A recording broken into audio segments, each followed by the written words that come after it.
L'idée de tomber du nid au départ, c'était donc justement de pouvoir aider les parents d'enfants polyhandicapés ou en situation de handicap à mieux comprendre le parcours, à partager aussi des retours d'expérience, de l'entraide tout simplement. C'est comme ça que l'idée de l'application qui est lancée pour cette rentrée 2022 est née.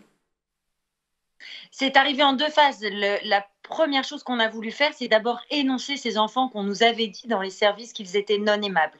On s'est dit que la seule chose qu'on pouvait faire à notre niveau, c'est parler d'eux et dire qu'ils existaient. Et c'est pour ça que j'ai écrit mon premier livre qui s'appelle Tomber du nid. Et à la suite de ça, en fait, ça nous a dépassé une très très grande communauté qui aujourd'hui il y a plus de 80 000 personnes qui nous suivent, se sont rassemblées en fait autour de l'histoire de Marie parce que quelque part, ça a fait écho de loin ou de près à leur histoire. Mais il y a une chose évidente, c'est que ça a fait écho à une réalité de société et que quelque part, eh ben, on la porte tous, cette réalité. C'est ça qui a été très beau.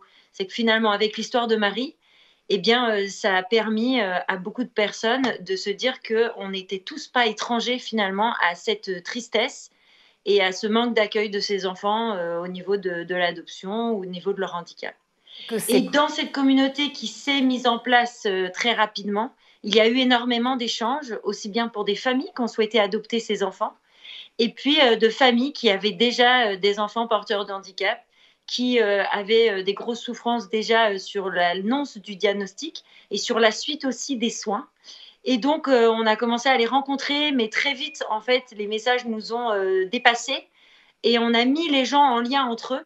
Mais on s'est dit qu'au bout d'un moment, il nous fallait l'outil